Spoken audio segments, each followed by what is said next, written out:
Hello and welcome to Manchester Banter. We went to the Ashton Arms, formerly known as Bar 15, to talk to Jamie Fildes, who was performing with Tony Horton. We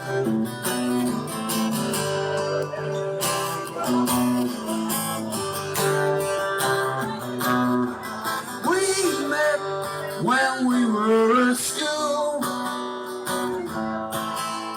Never took no shit from no one. We were fools. The teacher says we're dumb. We're only having fun.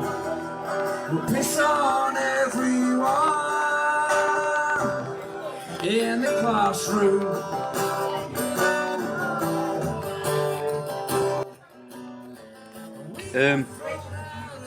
Growing up as a kid, my dad was in bands, and he started playing in the late 50s when he was basically a very young man, and then he kind of got a band together in about 1961, and it was kind of at the time it was all Shadow stuff.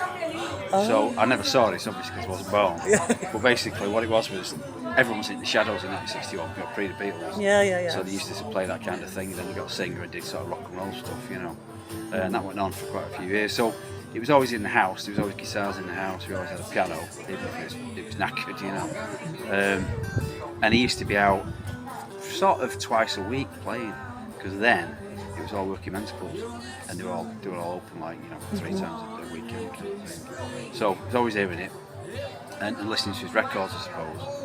And then how did actually me get into it? I think he bought us a guitar when I was about 11. And I played about 2 things on it, and I went to some lessons at school, and they were absolutely crap. Terrible. So some guy who looked like he was from 1952 with a suit on, and I didn't get that. And then I went to some other lessons at school, and they were playing classical guitar, and I didn't get that either. And then sort of dropped it for a bit, and then my gran. It's a long story really. She's very poor. Her dad was killed in the First World War. It's a long story, but they were poor. He was a rag collector. She was a domestic servant, and her husband was a miner. But over the years, she saved up and bought me a Fender guitar when I was about 13, which was like buying you a Rolls Royce, Oh, God. Yeah. And what happened? That I suppose really I played it and got into stuff, and I started to hear bits of sort of punk music maybe. But then some 18-year-olds asked me to join a band. And I was 13, and when I was 13 I was that big and looked about 10, But they asked me to join the band because they had the gear. I had better gear than them, and my dad had a van. So did some gigs with that, and then whatever happened started collapsed. And then I was about 15, and met Tony, who's been on previously. Yes, of course. And I'd never met him before because in Blakely at the time it was sort of almost sectarian. You had Protestants and Catholics, went to different schools. No one actually believed in it. But if you were a Catholic, you went to the Catholic school, and you never met. And he actually lived probably about 300 yards from our house, but I'd never seen him. And he came round one night after I'd been working with my dad. I was about 15. And said, "You Jamie?" And I went, "Yeah." I thought, this is trouble. And he went, "Do you want to join the band? Do you like the Clash?" I went, "Okay then." That's sort As simple as that. Yeah. You sit on the wall. And I remember at the time thinking, what's going on here? Because it wasn't uncommon for people to be waiting for you for not very nice reasons. And anyway, he comes up dead enthusiastic. We were like called John Park. He said, "Do you like the Clash?" I went, "Jesus, because he's roughly my age, And then we started, and that's where it probably started seriously, to be honest. Because then we started writing songs. Like kindred spirits type thing. Yeah, you're into the same stuff, and that's where it really took off. That's it, and we listen to records, endless that. You've probably done it yourself, haven't you? Yeah. Listen to it back, listen to it back and all that night, and writing songs, and booking gigs in youth clubs, and at the time, picking up Yellow Pages. And it was probably a 4-argument to say 20 youth clubs, and like, "Hello, I'm blah blah blah, give us a gig," whatever, some gigs that way.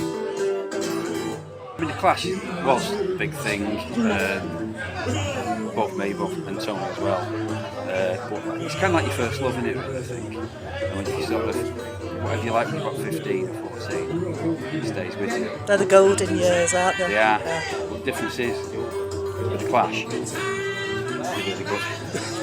So it's not like you're into Scorpions, which is like, it's alright, isn't it? Or whatever, Boomtown Rats. But it's not survived the years, has it? No.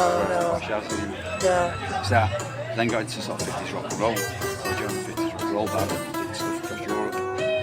So I mean, really big into achievements.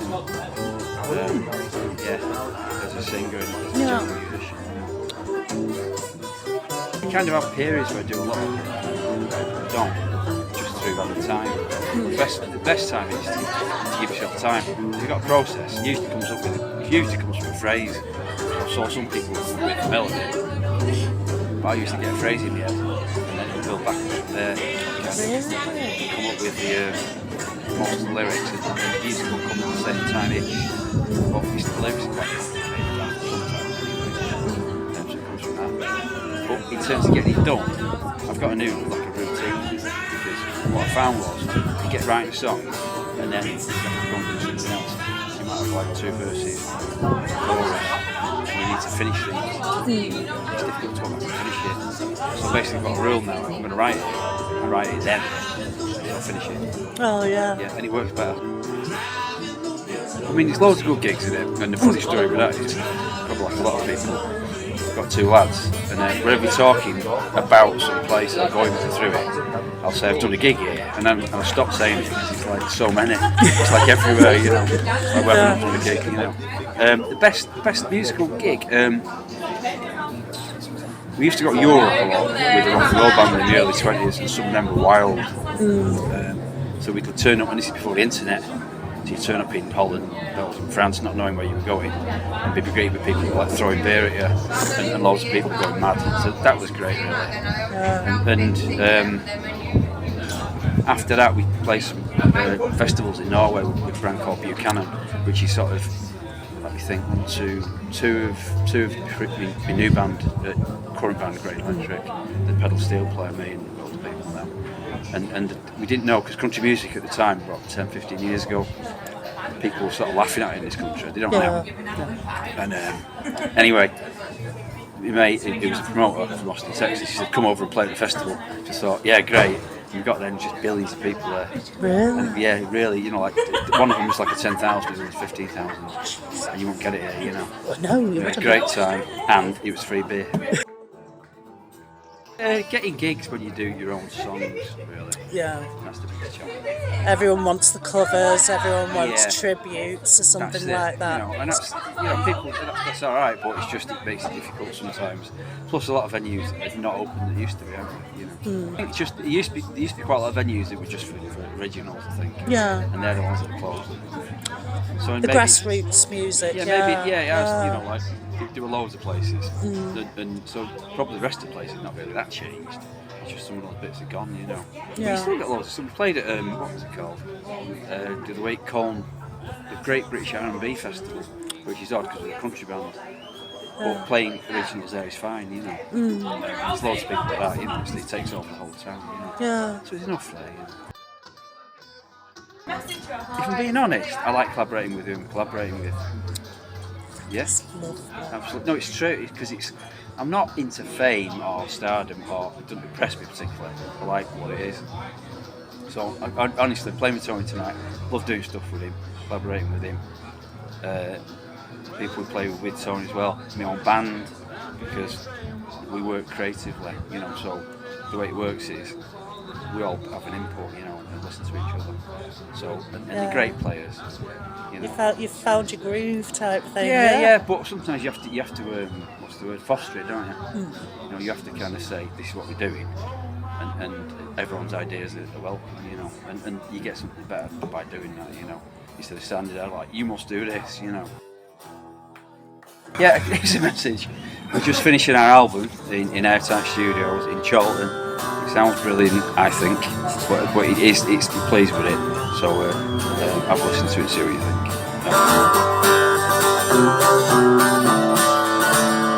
They saw her there on a New York street stair. You were throwing up on your shoe. I'm right foot barefoot. Well, it really had you shook. With a bad face of winter time blue. So you dragged her down to a ragged side of town. Jet a taxi to take her